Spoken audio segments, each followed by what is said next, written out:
Hello, everyone, and welcome to another episode of Top of the List. I'm Dom, here with my co-host, RB. Hello.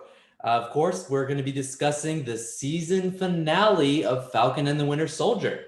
The reason I say season is because, without going into too many details, it looks like we might be having a little bit more. I've been reading some news lately that we're going to discuss after the spoiler warning, of course. And but it looks like we're going to have the story continue on. And that kind of leads me into my kind of biggest issue here with this episode. I'm going to start off with, my score, just, spoiler free. I was not a little, I was actually very disappointed in this season finale. As it was going into these last two episodes before episodes 5 and 6, I was thinking that this show was going to be better than WandaVision, rank higher on my list. Now it's way below WandaVision, and that's because of these last two episodes. These last two episodes let me down big time, mostly because of underused characters that appear for one scene, two scenes that have no addition to the plot, stuff like that. I don't want to say who those characters are. And a payoff as to who our big bad was totally disappointing to me. Yeah. So for that reason, I'm giving this one a 6.5. Okay. I'm going to very much disagree with you. I think these last two episodes have been some of the best in this show. I'm going to say this show was a good show and nothing more. And this was a slightly above what the shows put out prior, above standard from them. So I'm going to give it a 7.5 out of 10. I'd say the show, like I said, a good show. So overall, I'd probably give the show a 7 out of 10, but the finale a 7.5 out of 10. I definitely agree with a lot of the problems it sounds like you had in this episode, but I think it did have a powerful message and it was very well capped in this series. In this series finale. I agree with you there. Yep. The message in this one was the best aspect of the series finale. Like you said, the message, but also the stuff that has to do with Isaiah Bradley. Yeah. That was a standout storyline this entire season. Right, yeah. And they finished it off strong. Right, which, all plays into the message. And the other thing I'm going to say is, once again, I did like the action in the opening sequence in this episode. Too. So Me too. That's for these reasons, I didn't like the beginning of the season because I felt like it lacked on the action.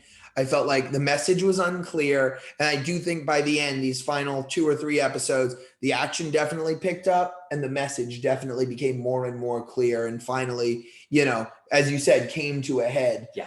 So 7.5 out of 10 for me. 6.5 out of 10, you said, Dom? Yeah, 6.5. All right. Almost good. I consider giving it a 7, but after thinking about it, I'm like, you know what? I'm going to go a half point down. Can't give it that good rating. Just above average. Okay. So I think that'll bring us into our spoilers then, correct? Yep. Give the rating the siren. So I think that we should talk about, should we just go chronologically in this one? Yeah. We open with, our Flag Smashers. The title of our episode is One World, One People. And of course, that storyline comes to an end in this one. And this leads me to my biggest negative for this episode, that being the storyline surrounding Carly Morgenthau. I think that all of a sudden, she just became a bad guy. Yeah. Agreed. Out of nowhere. Yep. I have no idea why all of a sudden she became a bad guy. Well, but let me put an asterisk on this. Go ahead. By the end of the show, I liked how they made her kind of a martyr. I agree, but she's been a bad guy the whole show. I'm sorry. You're right. She has been the bad guy. There was a clear turning point. What I loved is how gray that they made her, right. Right, but there was a clear turning point where she was a bad guy, and that's where she blows up the facility with the she goes in and she steals the vaccines. Fine, that makes her a Robin Hood. But then with all the employees or whoever, the security, the GRC folk who were inside this building with the vaccines tied up, she blows up the building. Yeah. That's when she goes from freedom fighter to terrorist, as far as I'm concerned. Yeah, absolutely. I think that, that kind of plays into the final speech by Sam. Yeah. Is she really a terrorist? Do we have to label her like that? Do we even need to label all of our characters as good and bad? Right. That's kind of the questions that the show is bringing up. And that, and I think we started in the season premiere with the title Brave New World. Yeah. This is a Brave New World post Blip and Thanos where, the idea of hero and villain is very blurred. And I think we're going to be playing with that this entire MCU phase. Yeah, absolutely. So episode opens with Carly, of course, the assault on the GRC. Now, here is my one, like you said, I'm a big fan of this opening action sequence, except for one thing. Yes. I had no idea, besides the people that were wearing masks, I had no idea who was in on it or who wasn't in on it. It was so confusing. At one point, it felt like everybody in the building, even the civilians, were in on it. And it's like, I just I feel like that's the point of the flag smashers. That's why they all wear the same mask. It was a terribly designed scene, redeemed by the arrival of Sam Wilson, who I have to say, I don't know if you're going to agree with me on this one, Ryan. Sam Wilson, by the end of the show, became my favorite character because they just totally crapped on every other character. They totally misused every character in this episode besides Sam Wilson.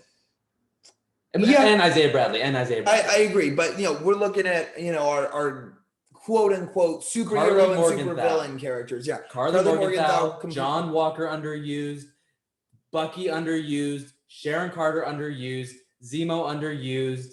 Why? Why even include it? That was my biggest fault. I agree. But that being said, I think that all these characters had different standout moments. Yes, it was Sam's standout performance in this series finale, but I think we had a Zemo episode. We had some awesome John Walker episodes. We had some Bucky episodes. So what? They had one great episode. Their character arcs amounted to nothing. And once again, this is why, to me, this was a good show. At times it was entertaining, but it's nothing beyond a good show. I agree. It's nothing beyond a good show, man. It's definitely not. It had what stings the most, and the reason why I'm so passionate about it is it had the potential to be great. See, and that's where you and I differ. Was I never saw the potential to be great in this show. From minute one, I was underwhelmed. Episode one, now that I look back on it, I probably should have given it a lower score like you did. But episode 2, great episode. Episode 3, great episode. Episode 4, great episode. I would maybe give one of these episodes a great rating, if I recall. If you want to go back and check me on this, pretty sure the only one I did was the one culminating with John Walker murdering. 4. Yes, episode 4. Yes. That is the only one I would classify as a great episode in this series. I would put everything else 6 in the 6 to 7 range, with this finale standing at a 7.5. Which, episode 4 did turn out in my book to be the best episode. Without a doubt. Yeah. And I don't know I know you said you enjoyed these last 2. Do they rank higher for you than any of those? Absolutely not. Okay. I believe I gave last week's and this week's episode a 7.5. And I gave episodes 1, 2, and 3. Well, 1 and 2 in the 6 range. I think I gave a 7 to episode 3. Yeah. Okay. Yeah, I think, for me, it's between episodes 3 and 4. I just loved the breaking out of Zemo. I loved going to Madripoor. But once again, as we talked, none of that mattered. And that's my biggest thing. It was like, this show was, remember this character? Well, here's what they're doing now. Remember Sharon Carter from Winter Soldier or from Civil War? Agreed. I don't remember where Sharon Carter was in. Agreed. It was, here's what she's doing now. She's been in Madripoor. And remember Bucky? Agreed. He's gone from Wakanda. Yeah. Maybe you disagree with me on this. I would have loved if after episode 3, what if we just stayed in Madripoor? What if we just explored that world more? They made such a compelling city there, with a lot of things going on. I was very disappointed with Madripoor. But yeah, I think I could get behind a whole show that was Sharon Carter's life in Madripoor. That would be different. But to me, it was something that was so wedged into the show. I think that's why I was so frustrated with it. We got one mention of it, and then we just went to Madripoor, and that was it. They never returned to it. They never returned to it. And, we're bringing up Sharon Carter. Let's just talk about Sharon Carter. She has a lot of, to me, out of character choices in this episode. Yeah, big spoiler here. Are they setting up Sharon Carter to be the big bad of the MCU? I get. I mean, she is the power broker, correct? She's the power broker, and now she's working from the inside, just like Hydra. So dumb. They telegraphed it so much. I was praying that they had some sort of twist in hand, but it's just right there, all of 5 seconds, and it's not even revealed in a cool way. It's just in a Mexican standoff. Oh, power broker. You're the power broker? Yeah, I'm the power broker. Oh, great. All right. Well, how anticlimactic is that? Yep, exactly. So it seems like she's going to start what, we had in our first 3 phases of MCU, an infiltration of the U.S. government, just like we had a Hydra infiltration of S.H.I.E.L.D., is now going to be Sharon Carter as the power broker infiltrating the U.S. government as she is Agent Carter again, Yeah. Man. I don't know. I don't know about this. Yeah. This is the reason why I'm worried about this, Ryan. This is the first time I've had a little bit of doubt about an MCU property. That this is the first time that I'm, giving something like a set below a 7 since Thor: The Dark World. Yeah, I'm right there with you though. I agree. I don't know, man. This is weird. But can we while we're talking about a few negatives I have, I want to know if you have a negative here. Mm-hmm. I think it's safe to say, besides Zemo, the standout character in this show was John Walker. And he has a terrible episode in the series finale. I think he leaves once again with a lot of question marks in our head, which obviously is going to be the theme of this series, heroes and villains of this phase. I want to see more. He seems like he thinks at least that he's being a hero. He comes back. He battles with Carly Morgenthau. He tries his best to save the hostages that are being driven off. And then he comes back as U.S. agent. He thinks he's helping out. I mean, obviously, we don't know much about Julia Louis-Dreyfus's character. And another character that just didn't need to be included. Yeah, Fran. But, I mean, obviously, she has ulterior motives. But John Walker, I'm shocked they went with sort of a redemption path in this episode. But I don't hate it necessarily. I kind of hate it, man. I kind of hate it, and let me explain why. Go ahead. After credit scene last week. Yes. That got me so hyped. Seeing him come out for vengeance, as soon as he was there, I was like, oh yeah, he's there. He's ready to fight. All of a sudden, he's just working with Bucky and Sam, and they're like, oh yeah, this guy's on our side. I get that. Complete left turn. It's not a left turn. It would have been left turn knowing who John Walker is and what we know about the character. It would be left turn for him all of a sudden to go hero to villain. That was what they were building towards. He kills a guy in episode 4 and they never did anything with it. Not a villainous act. I'm sorry. And yes, they did something with it. He did it out of vengeance for his friend. That's not a villainous act. He did not kill this person out of cold blood. Vengeance is a villainous act, Ryan. Carly Morgenthau is a villain because she kills innocent people. I understand what you're saying. What John Walker did was wrong. It was not a heroic move by any means. No, yeah. But we've seen this being a fatal downturn for characters. We saw it with Tony Stark multiple occasions. First of all, with the Winter Soldier in Civil War. I mean, he's ready to kill him. We saw it almost with, and obviously this is what separates John Walker from guys like Captain America and Iron Man. Ryan, let me just interject here.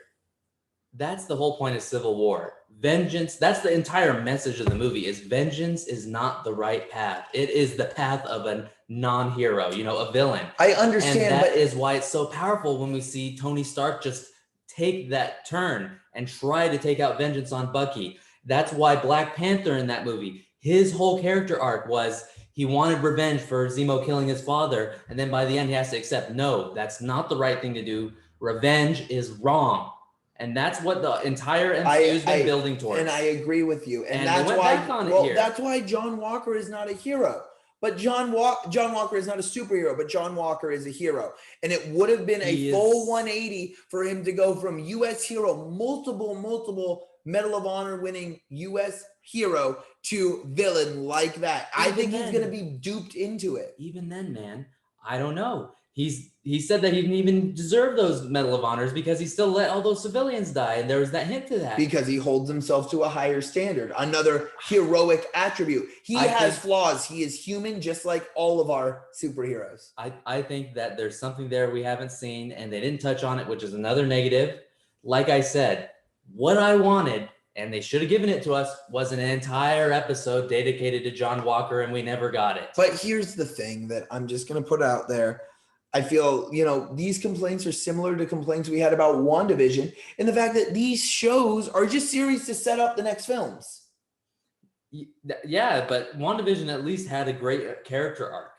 It did. Yeah, it was much better than this. Absolutely. Yeah. You get what I'm saying? Like, I hear what you're saying. But didn't end up anywhere, man. To me, this circles right back to why I'm so frustrated with these being film series, television series instead of films. These are just ways to remind viewers who these characters are before we start seeing them on the big screen.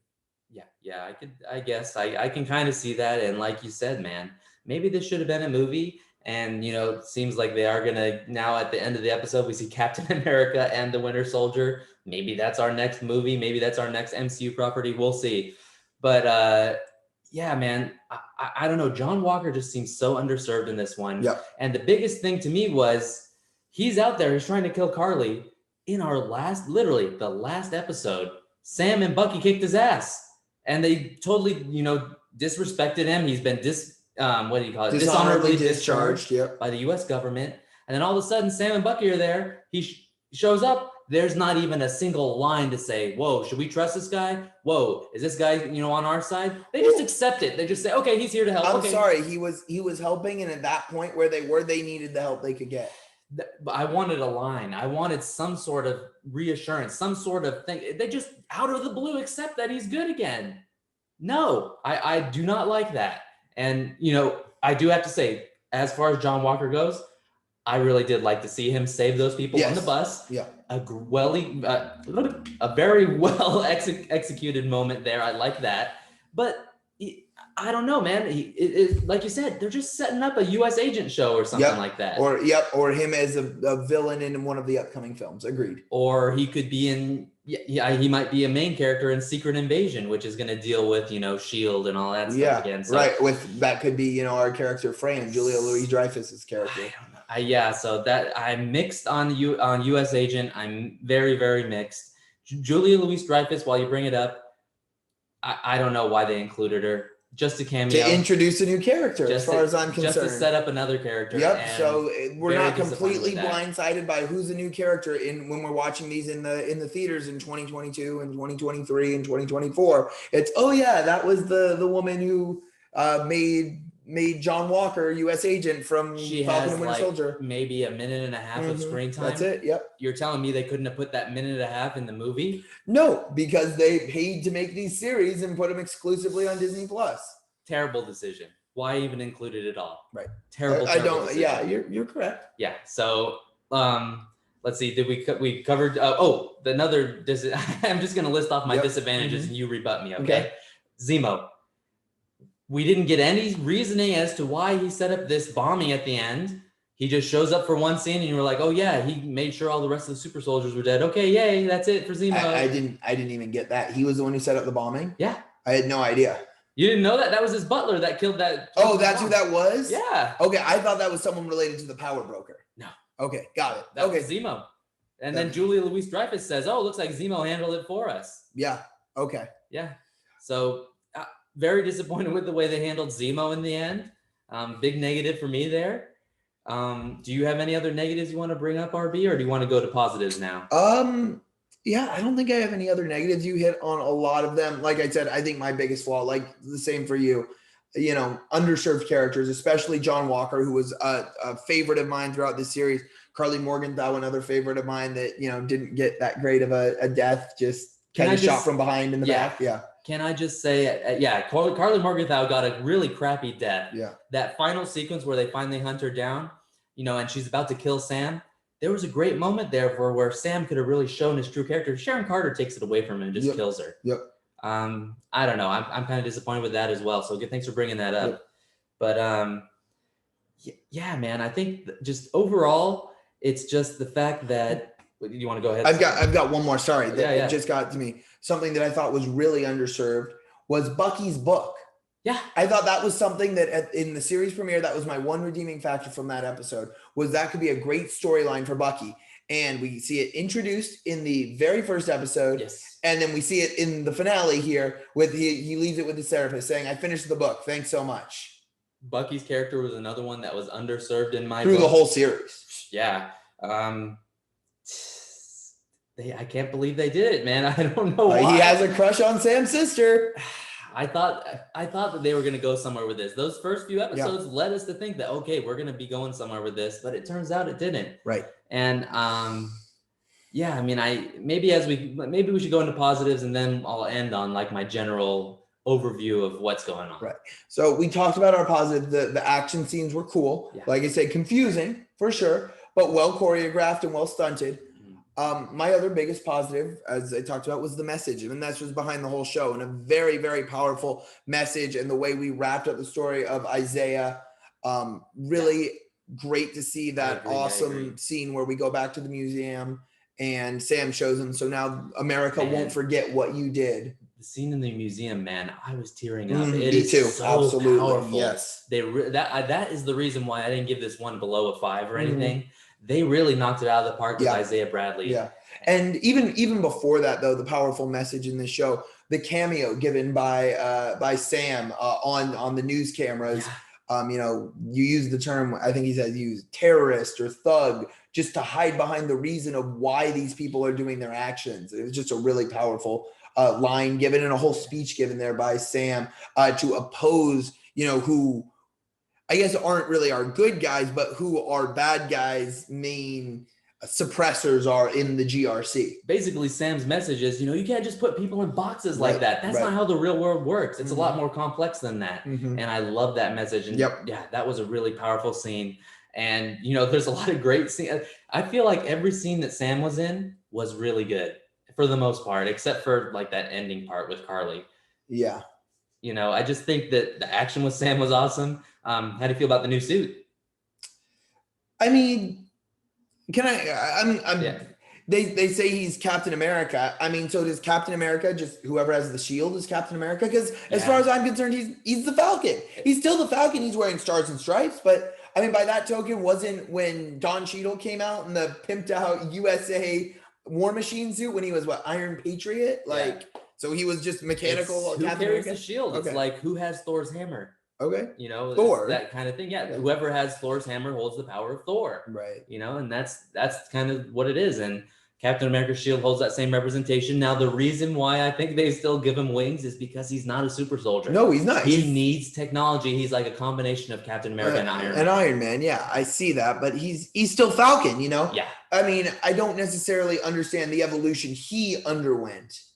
Maybe I'm misspeaking there, but I understand the evolution that he didn't want to be Captain America, and now he is Captain America. Character arc. But I mean, is he really Captain America? The suit was made for him by Wakandans, right? He's Captain. Well, here's the thing, and I think this is my one critique on that final cameo. Yeah. When they say, when are you going to be working? When are you going to start working for the U.S. government?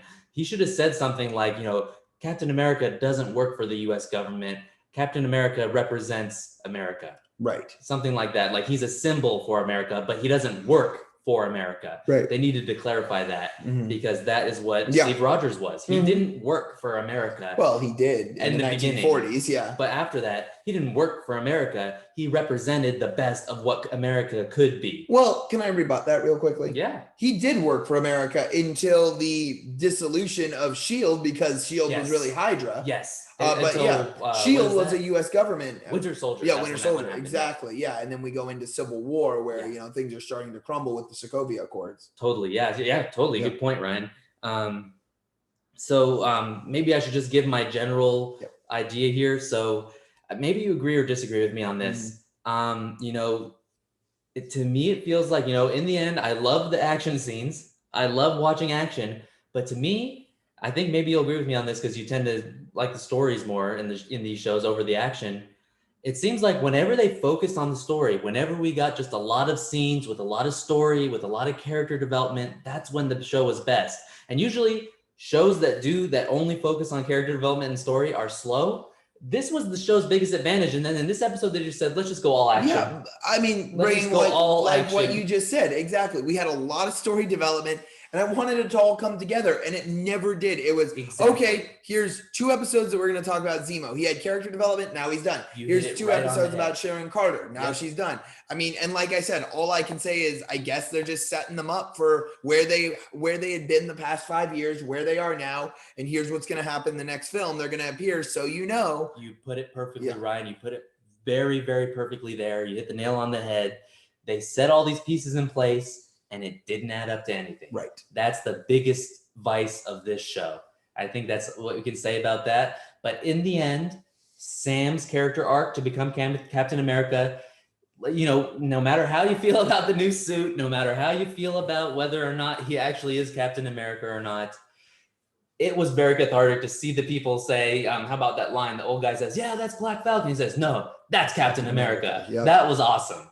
That was awesome. And that was very cathartic to see. And the scene where he talks to those GRC members and convinces them, That's when I really thought, okay, yeah, this guy is Captain America. He can negotiate like Captain America should be. Right. And that was cool. They really pulled it off. That's the reason why I'm not going to give this below a 7 as a whole. So Falcon and the Winter Soldier season 1, because they might do a season 2. Right, yep. Season 1 gets a 7 out of 10 for both of us. Yep, absolutely agree. It was a good show. Can't give it much more than that. Enjoyed watching it. Was along for the ride, but nothing to write home about, so to speak. Absolutely, and I think we fully agree by the end here. Mm-hmm. So let's go into some news that was just released today. I was looking on Twitter. I know you probably haven't. Ryan's been really busy working. I've been working all day. Yeah, so I got a chance to look at Twitter after I came home from school, and there's a big news break today that we are getting Captain America 4, starring Sam Wilson as Captain America. The showrunners of this show are writing the script, and it's in production right now. They're starting to write the script, and they're starting to do the show. Captain America 4, can they redeem what happened in this show? It's going to be a continuation of this show. It was now, especially now that you're letting me know this. I didn't know this, but especially now that I'm hearing it. Yeah. Of course, this was a show to set up that film. This was, let's introduce you to all the characters you're going to see in Captain America 4 so we can focus more on the action and less on the storytelling at the beginning of the film. Absolutely. Absolutely. I fully agree with you, Ryan. And here's why. Here's where I think they can save themselves. Forget about Sharon Carter and everything. Try to just, push that to the side as much as you can. But they're not going to. They're not going to. Right. They're absolutely not going to, but I wish they would. What I want to see is Falcon or the new Captain America, Sam Wilson, and I want to see them have U.S. Agent versus Captain America. Well, that I'm assuming is which direction we're going to go. That's going to be awesome. Yeah, I agree. But I'm curious to see where they go with U.S. Agent, because I feel like the way we saw how excited John Walker was when he had U.S. Agent, he goes, I'm back. That's what he says at the end. I think he still thinks he's he's a superhero. Yeah. He's a good guy. He still thinks he's a good guy. And I hope that I need them to go more into that.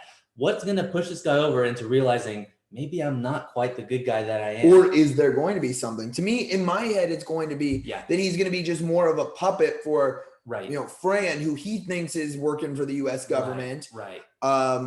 He's not going to realize that he's a bad guy. He's just kind of he's a soldier. He follows orders, and he thinks he's just following the orders of the U.S. government and taking care of it, which he's not. That's a beautiful point there, Ryan, and that's the biggest difference between John Walker and Captain America. Captain America started off as a soldier, right? But not that he started off as a soldier. He became a soldier, but before that, he had a pure heart. Yeah.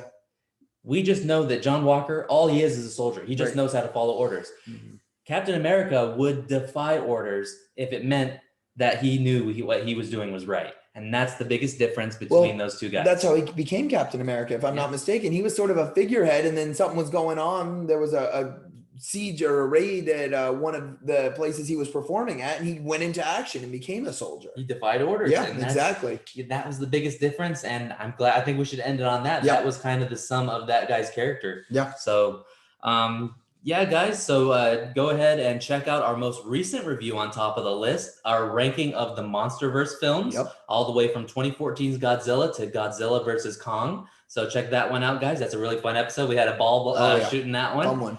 And as for our next top of the list movie review, we got Mortal Kombat coming out today. A rated R review. So, if you guys aren't old enough to watch Mortal Kombat, skip that one. But yeah, looking for some bloody, gory action fun in Mortal Kombat coming up on top of the list. Yeah, we're both big fans. If those of you remember our video game episode, big fans of the Mortal Kombat games growing up. So really excited to see them execute this as a film, and it looks like from the trailers it's going to be just as graphic as the video games. So very excited to see that, and we'll get that out as fast as we can to you guys, hopefully sometime next week. You want to take us out, RB? Yeah, so be sure to comment on our videos, anything else you'd like to see us review, or what your thoughts were on the episode, and subscribe to our channel. Those of you that are listening on our podcast services, Spotify, Apple Podcasts, Google Podcasts, go ahead and leave us a 5-star review.